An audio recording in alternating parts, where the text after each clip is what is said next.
Prémonition de la guerre civile, un travail réalisé par Joana Quaresma de Primera Bachillerato. Il s'agit d'un tableau peint en 1936, 6 mois avant le début de la guerre civile espagnole. L'ancêtre de ce tableau est certainement une toile de Goya, peint vers 1812, où fait apparition un géant qui brandit le poing vers le ciel.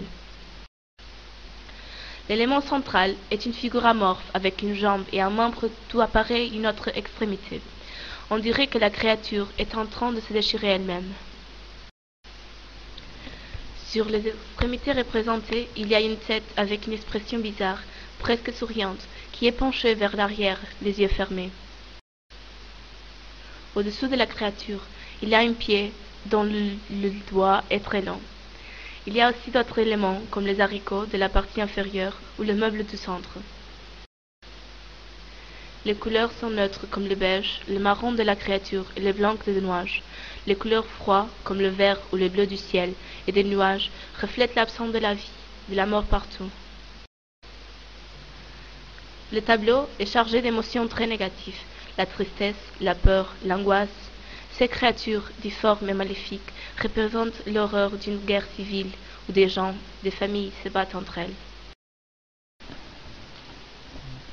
Tentación de Sant Antoine, Martín Acevedo, segundo bachillerato. Tableau peint en 1946 est une représentation de la lutte de Saint Antoine contre ses tentations. Saint Antoine, tout nu au milieu du désert, montre une croix à ses tentations représentée par un cheval et une file d'éléphants. Tous les animaux ont un aspect grotesque, démesuré et énorme, avec les longues pattes d'araignée. Les triomphes, les sexes et les richesses, chacune de ces tentations est portée par un éléphant, sauf le triomphe qui est représenté par le cheval. Le sexe est transporté par le premier éléphant, sous la forme d'une femme nue sur un piédestal en or. Les richesses qui apparaissent représentées par un énorme obélisque et une maison en or sont transportées par les autres éléphants. Le paysage désertique est très agressif, les nuages noirs dans le ciel, le geste du cheval, les énormes éléphants avec des pattes tellement minces, tout cela semble montrer le contraste entre la faiblesse et la forteresse.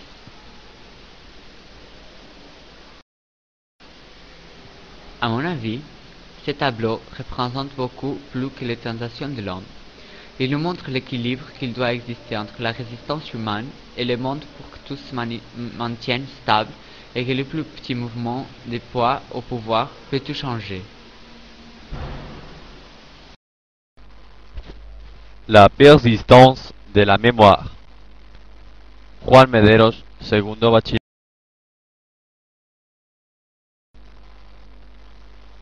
Ce qui m'attire de ce tableau, c'est sans doute les montres molles.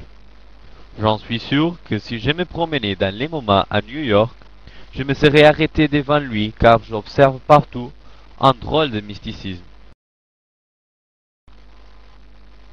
Ce n'est pas un tableau de facile accès et je les vois au moment de le mettre en étiquette. Est-ce une nature morte? Est-ce un paysage? Il y a certains aspects qui me gênent et d'autres qui me provoquent de la nausée.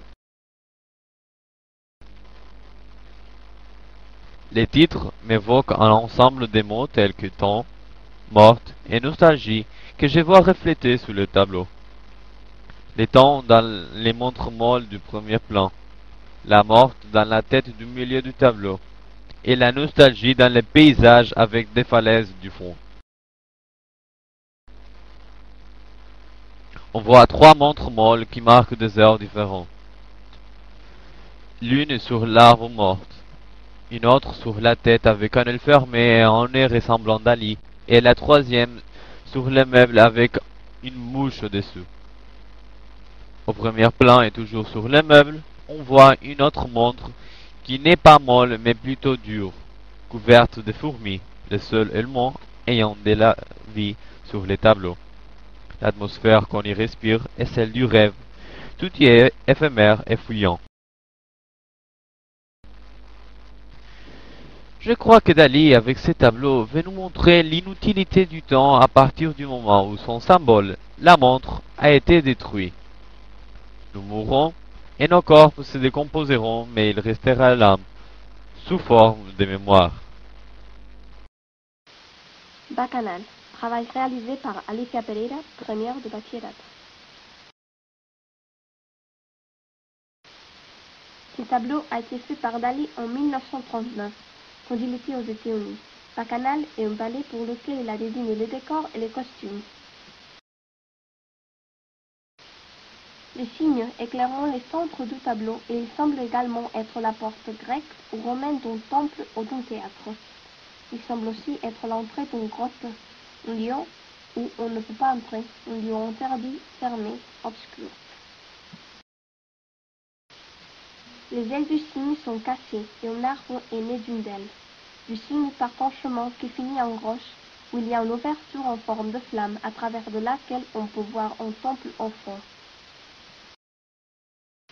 On voit partout des os et des cadavres, et à gauche, un cadavre très grand prend la forme d'un caravelle. On pourra en réparer que le désert qui est désigné sur la mer. Dans le ciel, il y a des nuages qui ressemblent des flammes ou des oiseaux. Le signe, symbole de l'élégance féminine, est présent car le fait bacchanal est fait par des femmes. À l'Antiquité, le fut interdit par le signe. L'ouverture de l'animal peut symboliser la fin de ce fête. Le plaisir se finit, le chemin est devenu poisireux, les temples restent vides et il n'y a personne à l'horizon.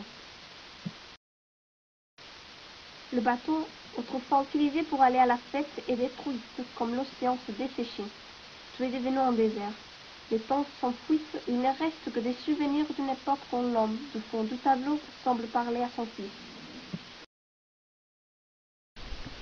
Gala regardant la mer Méditerranée qui avant mettre sous un forme important d'Abraham Lincoln. Travail réalisé par Valentina Ressel, première bachillerato. Dans ce tableau de Salvador Dalí, le principe optique est posé très loin.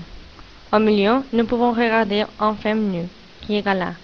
Et si nous la regardons à une certaine distance, nous pouvons voir qu'elle se fond dans le portrait de Lincoln, le premier président des États-Unis.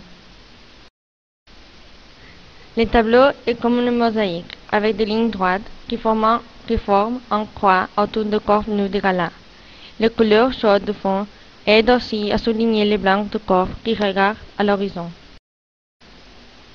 Si on s'approche des pieds de Gala, apparaît un petit portant d'Abraham Lincoln et un autre de Gala, et si on observe bien tous les deux, ils se reflètent sur le carrelage. Cette œuvre de Dalí originale est paradoxale, parce que nous pouvons regarder deux choses différentes selon le point de vue.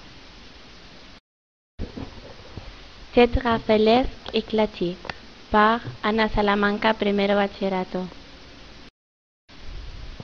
Ce tableau est peint en 1951, après l'explosion atomique sur Hiroshima, 1945. Et il me fascine car Dalí combine ses observations scientifiques avec les influences de la Renaissance.